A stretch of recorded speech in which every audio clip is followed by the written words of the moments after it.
Salam sejahtera. Saya ialah Divya anak perempuan Ganesan dari SJKT Durian Tunggal. Bayangkan kita melihat hujan turun dari langit. Tetapi hujan itu bukan sekadar air. Hujan itu memberi kehidupan. Hari ini saya ingin membawa anda semua mengenali sebuah buku yang sangat menyentuh hati dan memberi inspirasi. Tajuk buku ini ialah Misi Aktivis Cilik karya penulis hebat Emilia Yusof. Buku ini merupakan novel kanak-kanak yang penuh dengan nilai murni. Anggaran buku ini sekitar 100 hingga 120 muka surat sesuai untuk murid sekolah rendah. Bahasa yang digunakan sangat mudah difahami, ringkas dan menarik. Cerita ini bukan sahaja menghiburkan tetapi juga memberi kesedaran tentang kepentingan menjaga alam sekitar. Kisah ini mengisahkan seorang kanak-kanak perempuan yang sangat prihatin terhadap alam sekitar.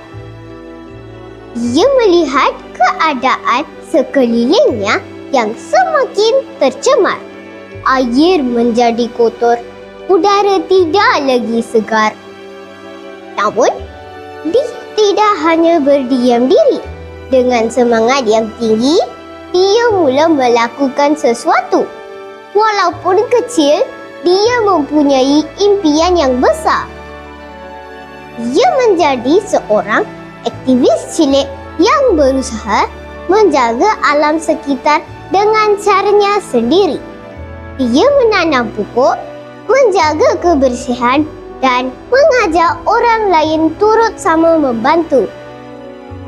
Bahagian paling menarik dalam cerita ini ialah apabila watak utama mula bertindak sendiri tanpa menunggu orang dewasa. Dia tidak takut mencuba. Walaupun ada yang tidak mempedulikannya, dia tetap berusaha. Ini menunjukkan bahawa umur bukan penghalang untuk membuat perubahan. Pembaca akan rasa terinspirasi dan ingin mencontohi sikap berani dan bertanggungjawab ini. Terdapat juga bahagian yang ringan dan menyentuh hati. Contohnya, apabila watak utama bercakap dengan tumbuhan kecil yang ditanamnya. Seolah-olah tumbuhan itu memahami perasaannya.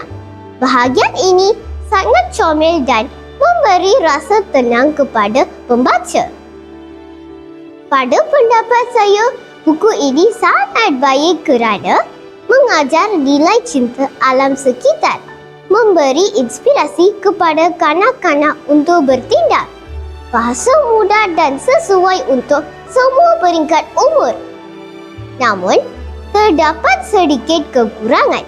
Cerita ini mungkin agak ringkas bagi pembaca yang mahukan pengembaraan yang lebih panjang. Tetapi bagi saya, kesederhanaan inilah yang menjadikan mesejnya lebih jelas dan mudah difahami. Buku ini mengajar kita bahawa kita semua bertanggungjawab menjaga alam.